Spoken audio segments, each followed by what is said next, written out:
several years ago, we started the Icons and Images series, and we started talking to people who had kind of driven business results by using the Instagram platform. So Jan Wenner, Steve Wynn, Diane von Furstenberg, Jay Leno, and last year we made a pivot to people who are using their artistry, their fame, and their craft for good.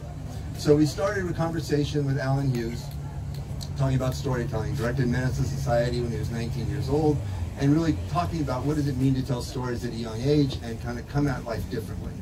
Follow that up with a conversation here on the stage with Lena Waithe, probably directed one of the greatest half hours of television in the last 20 years, the Thanksgiving episode of Master of None. She was amazing on the stage, giving people a voice who didn't have a voice before. January, I was lucky enough to talk to Jada Pinkett Smith about Red Table Talk at Consumer Electronics Show. And this year, we've raised the bar. A pretty amazing guy who you guys all know as not only an artist, but as an entrepreneur, as a producer, as a father, as a husband, and a guy who's never afraid to have a hard conversation. One of our core values at Facebook is hard conversations and being vulnerable. And John Legend isn't afraid to do any of those things. And he's in a very rare group of people who have won an Oscar, a Grammy, in fact 10 Grammys, a Tony, what am I forgetting? Oh, an Emmy. So, pretty amazing. So please join me in welcoming to the stage the one and only great Instagrammer, John Legend. There you are. Hello, everybody. Hello. So straight from the Hollywood Bowl Show. Yes. Which, as a native Southern Californian, thank you for doing that for the LA Phil. I love doing that kind of stuff. Love performing with the youth orchestra and supporting music education in LA. Great thing. And covering not only a Beach Boys song, but a Zeppelin song? Yeah, I did a song called All My Love. It was the first time I did it live. I've been listening to it for years, but I was like, it'd be fun to do this with the orchestra.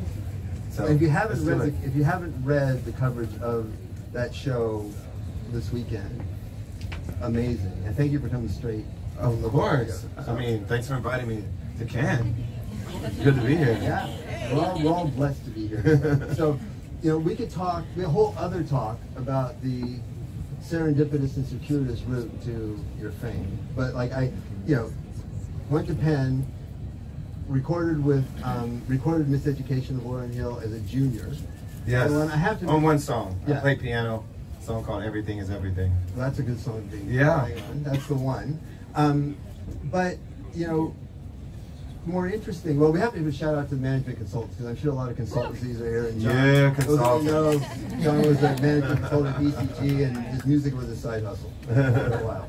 Yes. But there's so much more to talk about you and how you've used your celebrity and your art to kind of inspire others. So we're gonna talk about some of the pictures here. Okay. We're gonna talk about this in a second. But you know, we talk about authenticity and connections a lot when we talk about Instagram and how your Instagram feed can be a really pretty realistic reflection of who you are in people's lives.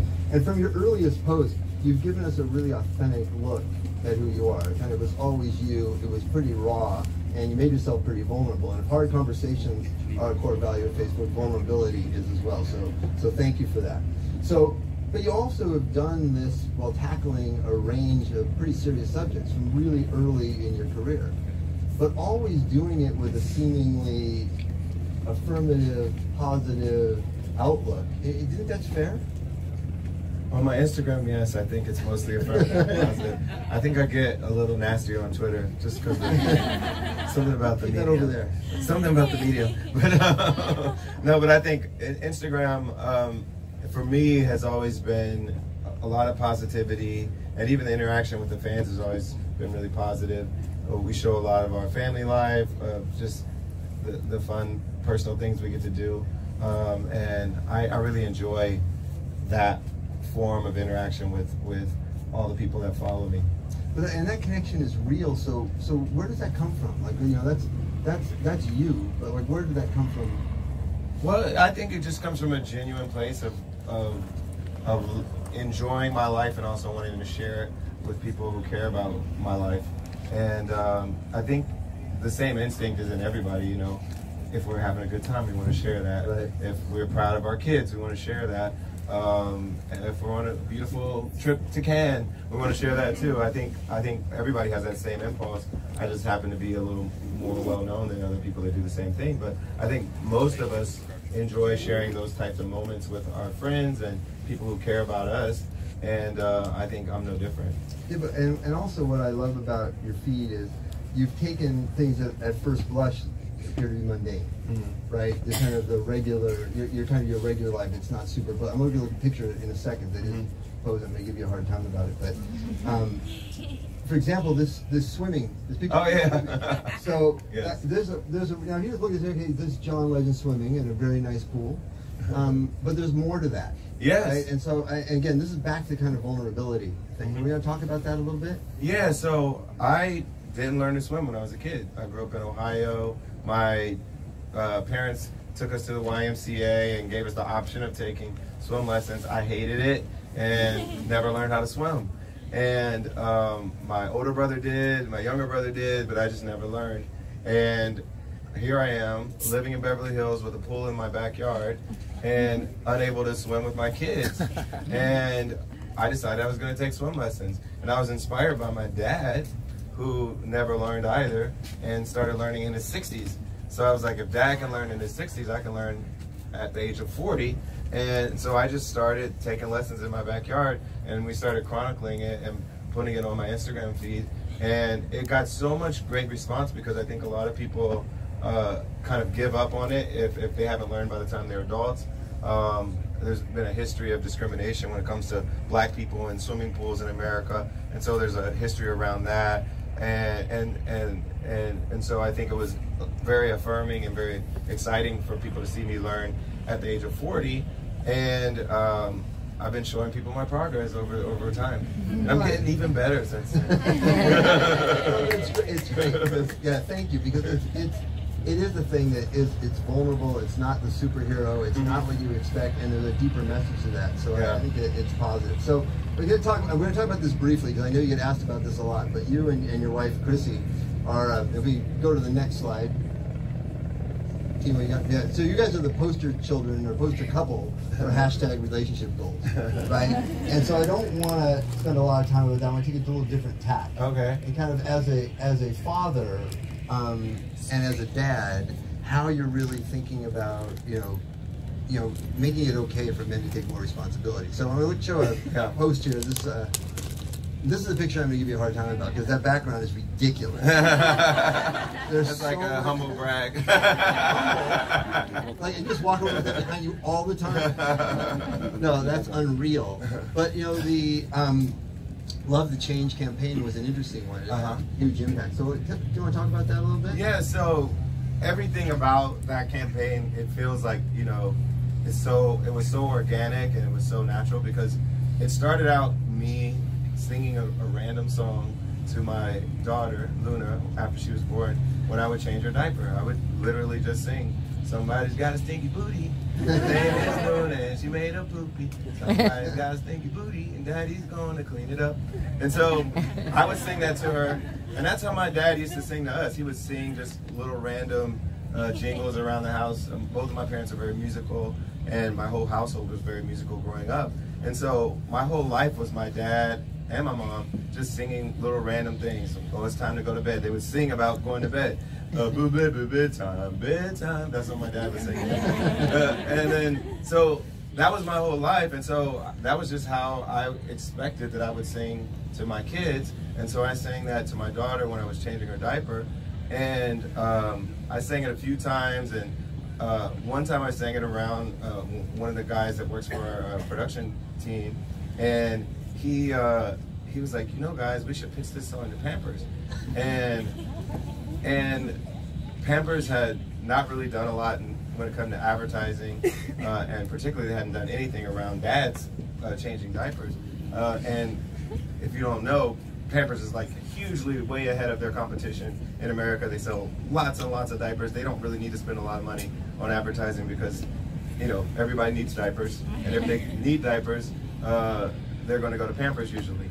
But they decided to go in on this campaign, and it became a thing where it was about dads doing it, and the industry had never really kind of talked about the idea of dads changing diapers, even though some of us do that, and plenty of us should do that to help out.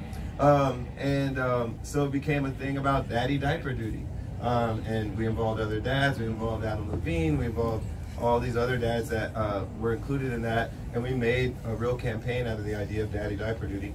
And then very recently we just announced that we were going to install 5,000 changing stations in men's bathrooms, because there's an inequity when it comes to that.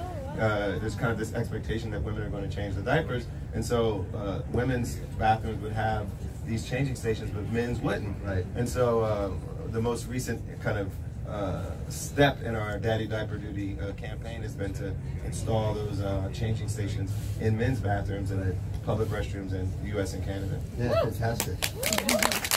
It all just came from me singing to my daughter. So I'm going to show a little clip here. This is actually, you didn't post this, your wife did. If we can watch that. Can we get there, Timo? Oh, coming. It's coming. We're back for a second. Now we lost it all. But this is I'll set it up here to vamp for time. This is the post about teaching your daughter a little bit of negotiation for candy. Oh yeah. So one of my favorite things I've ever witnessed again, from my daughter. Kind of funny, completely adorable, but pretty powerful, because I think as a father of daughters who are older than Luna by about 23 years, you're teaching your kids how to negotiate, especially your daughters how to negotiate, is an important thing. So can we go back to the beginning of this? Can we get the audio for that? Try. Well, there she is. She's so cute. She's looking for 3 pieces. Mom says 1. I was sitting next to her, and this was all impromptu. We've never done that with her before, and I was just amazed by her poise and her understanding of like what negotiation meant. I was like, I had no idea that she would be able to grasp that at her age, and I was just sitting there truly amazed by the whole interaction, and the fact that we caught it on tape was fantastic. Well, you got a lot more. I will tell you from experience, you got a lot more negotiation to come. I told my friend, he's a newer dad than I am, and I said every day is a negotiation, every moment, every interaction is a negotiation with your kids, because you're always trying to convince them to do what you want them to do, but they always have their own agenda, and you're trying to figure it out. Yeah, so be careful what you wish for. Yes, it's fine though. I want her to be a leader. I want her to be a boss. I want her to be, to control her own destiny, and so got to start them young. Right, absolutely. So now, like, this is one of my favorite, this idea of entrepreneur and connoisseur. When we were writing this, I was like, this is like 808 and Heartbreak era Kanye line. So I think this whole idea of entrepreneur and connoisseur, we got to share that. Yes. That's a good one. Yeah. But I want to talk a little bit about, we all know you and from the business of music. Can't watch NBC right now without seeing a Songland promotion or a voice promotion. I mean, you've got that. But a lot of people don't know that you've got a wine. Yeah. In fact, have a wine. In fact, we're serving your rosé here to those lucky people who've gotten it. I see a glass right there. There it is. Thank you. It comes straight from the south of France, and we're happy to be in the right place for it. So, passion project, side hustle. Probably a little bit of both. I've been really into wine just as a consumer, and for much of my adult life, and so many of my favorite experiences have involved wine when it comes to travel and food and all the other things.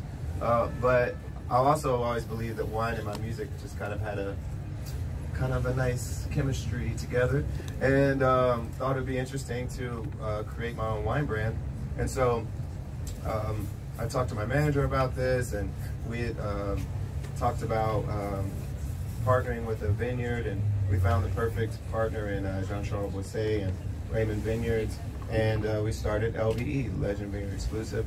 We started with a Cabernet and a Chardonnay, and then very recently, we last summer we launched our rosé, and second summer in, very excited. Perfect timing for here. Yes, perfect timing in the south of France. Yes, thank you. Yes, thank you. So now to get a little more serious. So I'm going to talk about, you've used your position of fame and celebrity, as a powerful social activist, right? And what I like is that you've used it to shine a light on things that matter and people who need help. And we've got a phrase that I love about be a lamp, a ladder, or a lifeboat. And you've been that lamp for a lot. And we're going to talk a little bit here. This is the Families Belong Together post. Yeah. Talk a little bit what's happening here. Well, this was right after the news really broke of the kidnapping of kids from their families at the border by our government in the U.S. We call it family separation, but essentially it's kidnapping and doing it as a deterrent for people who are seeking refuge in the United States. So it's a really cruel, inhumane policy, and rightly upset a lot of people, and people started protesting. And one weekend, a lot of people organized around the country to have these gatherings, protests, where we protested against this cruel and inhumane policy. And I attended the one in Los Angeles and performed a song and spoke. My wife spoke there as well. And we donated money to organizations that are helping those families and representing those families in court. And this issue, I think, is really a defining issue for humanity, for how we think of the United States of America, and whether we can continue to be a beacon for freedom and human rights. This issue is a defining issue for me and for my wife, and so we wanted to show up for those folks. Thank you for that.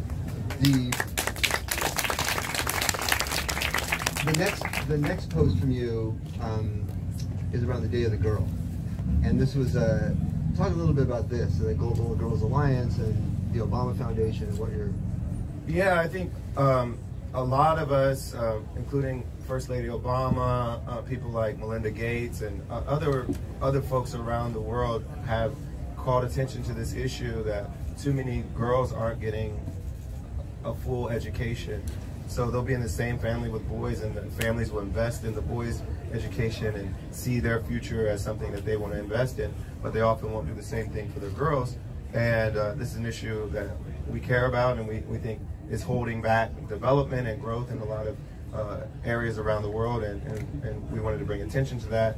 And I think rightly it's getting a lot of international attention, and we've seen a lot of change happen in the last couple decades where this issue's been highlighted, and many more girls are getting an education, and just the idea that you would hold back half the population is insane. It's like so counterproductive. It's so under investing in the human potential, and it's something that needed to change, and I think it is changing. And we just wanted to be a voice to help encourage that change along. And what's the process for you in making a choice between supporting a cause or becoming a real activist for a cause? We first of all, we have a team. My manager, Ty Sikoris, is here, and we also have a team that we bring on. They're kind of like our consultants in this area, so they basically do political and philanthropic advising for celebrities, a company called Proper Daily. And they do a lot of research for me. They help me write speeches. They help me meet activists in the areas that I care about. And so we put a lot of rigor around the work that we do. It's not just, whatever comes to me or whatever excites me at the moment. Though some of it's inspired by that, it's also backed up by rigor and research and really reaching out and listening and learning from people who are activists in the space. So the things that sometimes I'll just donate to a cause just because it intrigues me or interests me and I care. So I'll just give a donation. Maybe I'll tweet about it or post about it. And then other things we get more deeply involved in, where we're back and forth with the activists. We're getting involved with legislation. We're getting involved with elections. All these things. So that requires a bit more research and kind of more due diligence. And so we engage in that, and then we make decisions based on the research that we've done, how we can be impactful. Right. And I've seen you talk about the Nina Simone quote about kind of the artist's duty. So artist's duty is to reflect the times that we live in, and so that's part of what we do if we're doing our job as artists. Right. And a lot of bravery. I think for me and for a lot of people, your acceptance speech at the Oscars in 2015, you and Common accepting the award for Glory. That was not with the work of consultants. That was from your heart in the moment on one of the few truly global stages. Yeah. You have the world together. Yeah. Talk about an issue that's really important to you that I know is around mass incarceration, modern segregation. So, what was it like in that moment? You didn't know you were going to win. It's pretty good. I'm glad you beat the Lego song. I had a good feeling we were going to win. So I had a good feeling we were going to win. We were winning kind of all the awards leading up to it. And so I was preparing for that possibility. And we had just had this incredible moment performing the song on the stage where they put up a replica of the Edmund Pettus Bridge, and it was just a powerful moment. You saw, a lot of the audience members crying. It was just a moving moment, one of the most kind of signature moments of my career. And I had this feeling that we were probably going to win. So I prepped the speech and I tried to memorize it. I never memorized a speech before, and I tried to memorize it and make sure I said the things that I wanted to say. And I knew that I was going to be winning for a movie that wasn't just a regular movie. It was a film about Selma, about this fight for voting rights, about people putting their lives on the line for freedom and for justice, and about the life of Dr. Martin Luther King, who literally was killed because he fought for people of color, for poor people. And so I knew that this speech had to be more than just, I want to thank God and my producers and my wife and blah, blah, blah. I wanted to say something that had more meaning to it, and that was in the spirit of the film. And I've been doing a lot of reading about this issue of mass incarceration, and particularly A New Jim Crow, a book by Michelle Alexander, was very influential to me. And so I decided I was going to say something about this issue, because if I wanted to say something about what the kind of the frontier or the struggle of civil rights at that moment should be, I felt like that was a key subject for us to talk about. So I talked about it there. And I was definitely nervous. I was way more nervous for speaking than for performing Glory right before that. But I had to say what I had to say because I wanted to do the film and the spirit of the film justice. No, it's bold, impactful, transparent. Again, back to kind of the core values that we try to live by, and taking that moment, again, one of the few times where you have the world kind of watching. It's not the Super Bowl, it's not the NBA Finals. It's literally bigger than any other stage I would ever be on. Right. So I wanted to take advantage of that moment. So let's talk a little bit, because I know it's an issue that's really important to you. What are the ramifications of mass incarceration, and not just in society writ large, but in the Black community and families and mental health? It's been a family destroyer. It's been a community destroyer. So many, particularly men, but women as well. So many community members have been taken from their community and just disappeared for decades. And that doesn't just affect the person themselves. It affects their entire family, and it affects the entire ecosystem of that community. And it's also a choice. It's an opportunity cost, because every tens of thousands of dollars you spend per person per year of putting them in prison or jail, you're not spending that on other things. You're not spending that on things that are more edifying for the community. So not only are you doing things that are destructive by locking people away, but you're also taking away from things that could be more positive and edifying. And so it's doing kind of a double harm to the community. And we've seen this happen for many, many decades, and it's been kind of an extension of slavery and Jim Crow. And it hasn't really stopped. It's still a major force in America. There's still millions of people locked up every year, and we've been fighting to end that. Yeah, this idea of modern segregation, when we first started talking about you coming here, then that was the first and foremost what you wanted to talk about. And I think it's an issue that I think it's so present in too many people's lives, and still affects way too many people. So how do we become more engaged? Like, you know, we're all here. You've got some of the biggest brains in the world, some of the most creative people in the world. How do we become more involved in something like, whether it's a safety and justice challenge or rethink jails?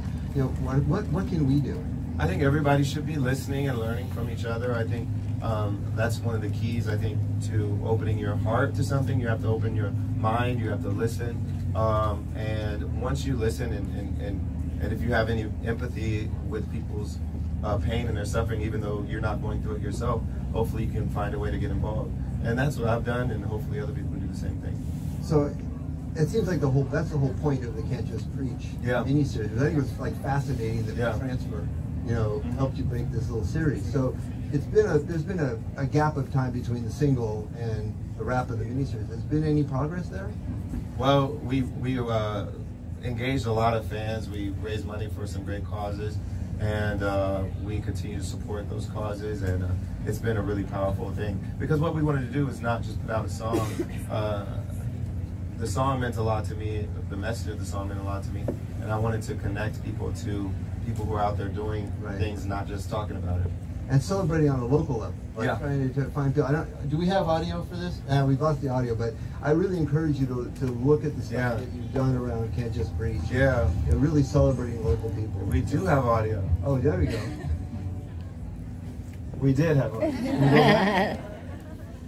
This is just one of a lot of little stories you told about people making a difference in their community. So. And a lot of what our creative team has been about when it comes to the philanthropic work we do, the justice work we do, is making sure we tell stories that connect the human aspect to the kind of cause and to the numbers and the stats that we talk about. Right?